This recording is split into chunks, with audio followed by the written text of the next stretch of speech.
reminder, Coach going to open up with some comments. If you have a question, raise your hand. We'll get a mic to you. Well, first of all, the most immediate was the injury to Jaquavis Richmond from Grambling. There's he's going to have surgery. It appears that there was good news in terms of him having feeling. I am not obviously at the hospital, but we are so fortunate that he's at Our Lady of the Lakes. He's going to get great care there. So we're hoping for the very best, and our thoughts and prayers are out to he and his family, and certainly the Grambling State family. So wanted to make sure we talked about that and paid its proper respects. The game is pale in comparison to that. For the game itself, we played the game the right way. We certainly started fast, built great momentum, came out in the third quarter, asserted our will in the third quarter, and then, finished it off, the right way. So pleased with, the way we play the game. Playing this game is, the game of football is hard, and winning's hard regardless of the competition and who you're playing. And Grambling wanted to win. They worked hard all week and practiced hard. They're well coached. I told Coach that. I think that they're a difficult team to defend. They showed that. They were very difficult early on until we had to make some adjustments, and thought we settled down. And then obviously we had 10 straight possessions with touchdowns with no punts, and that's a pretty effective and efficient way of doing things in week 2. So again, played the game the way it needs to be played here at LSU, and we need to meet and exceed that standard week in and week out. So questions?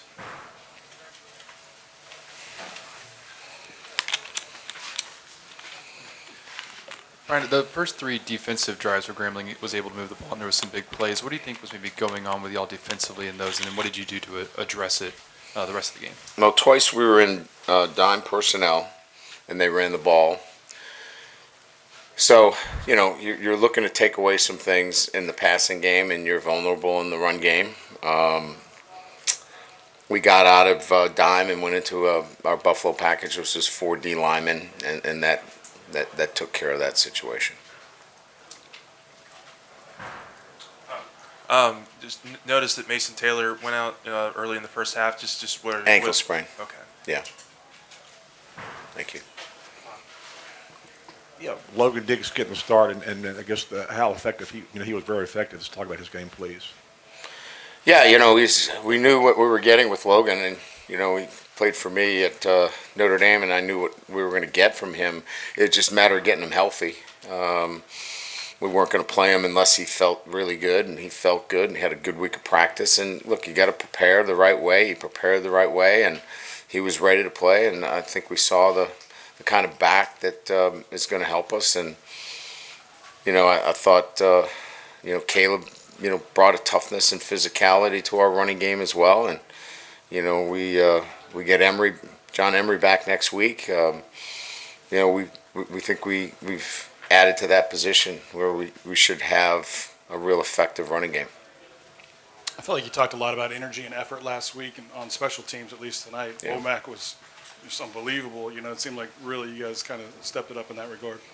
Yeah, I think the effort there, the enthusiasm. I think Coach Diaco's done a really good job with the group. I think they enjoy, being part of those units.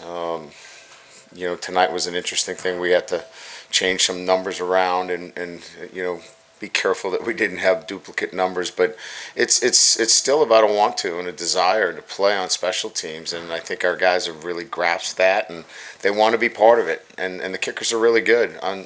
We didn't use Jay tonight, which is a great thing. But, I thought Dybert probably had one of his most complete games. We asked him to do some things tonight that were a little bit different. And I thought he was on the task. Coach, right here. Yeah. Y'all were able to shuffle in a lot of guys on the offensive line. How valuable was that with SEC coming up and nailing down the rotation? Yeah, I mean, I don't know. You're always trying to, get some guys work. The key one for us tonight was Zalance Hurd at right tackle. He went in the second series. That's what we were really focused on, and getting that evaluation. So I'll look at the tape. It's hard for me to really give you a real evaluation of that until we watch it. But we know the other rotation pieces there. It'll be interesting to see how DJ fared. DJ Chester, true freshman at center as well. So it'll be interesting film to watch. But the big one for us will be Hurd at the right tackle position. Right here, Coach. You talked about competitive edge a lot this week. I know the score reflects a good result, but I mean, kind of immediate reaction. Do you feel good about where your guys' minds were? Kind of that attention to detail that you wanted to improve on last week? Yeah, I was. I mean, to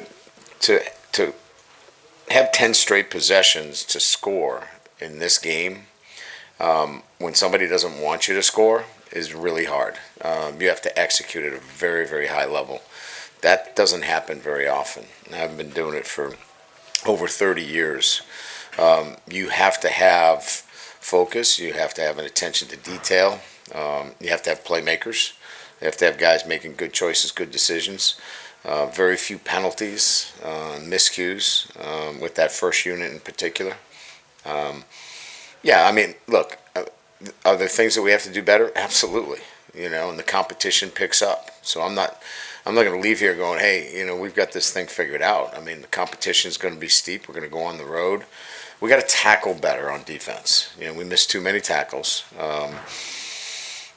And, we got to continue to develop the players. You saw first-time starters out there again tonight, Denver Harris is a first-time, starter for us. You saw Ashton Stamps out there for the first time. These guys are going to have to play key roles for us. And, you saw, Harold Perkins in a new position again, So, there's still a lot of work to be done.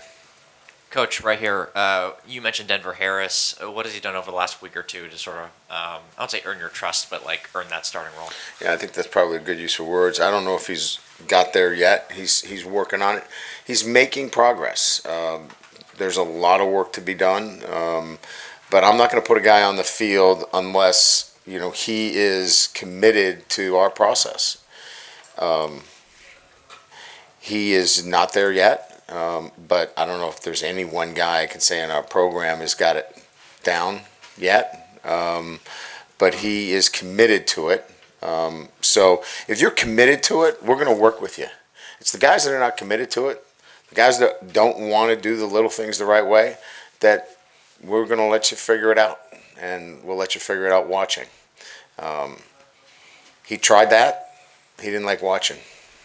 So he's doing a good job. Hey, Coach, you talked about giving Chris Hilton more playing time this week. Is he perhaps one of your faster receivers that can stretch the defense like he did on that play tonight? And just some comments about the other receivers who had drops last week that caught the ball tonight.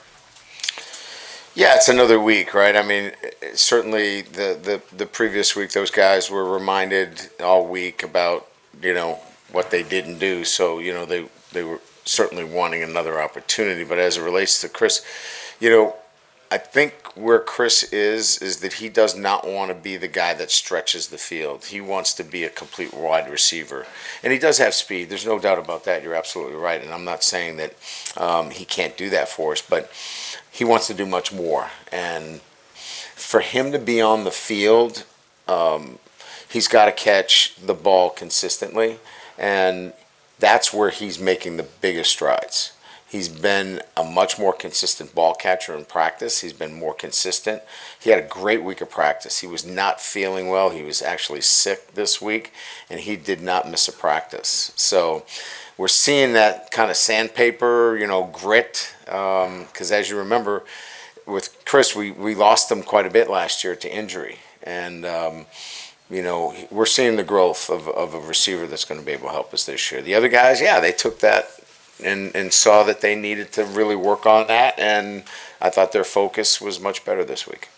Coach, Coach, so Jaden Daniels had a really good first half, 5 touchdown passes in the first half, looked pretty comfortable in the offense. What are your thoughts on how he performed tonight? You know, it's hard to take issue with, 5 touchdown passes, but I would say that in the huddle, and when I say the huddle, I mean Jaden, myself, Mike Denbrock, Joe Sloan. We would say that he left some throws out there that we need to get better at. So we're pleased. We're not going to walk away here and be ungrateful for the things that we accomplished, but we have some work to do. Coach, last year in week 2 it was Southern. This year, obviously, Grambling. What does it mean to you to be at the helm for the history that was made, in both of those games by bringing these teams together in Tiger Stadium for the first time? Yeah, I'm excited to be the head coach at LSU, and in particular with these type of games. They're historic. To have 2 in-state HBCU schools and one from Baton Rouge and the other one to have the history and tradition of Grambling. Look, I mean, there'll be that day when I'm sitting on the beach and reading the book, and this will be a great chapter in the book to play these 2 teams because they're historic in that sense. And so I'm glad that I've been given that opportunity to be part of these games. All right, thank you.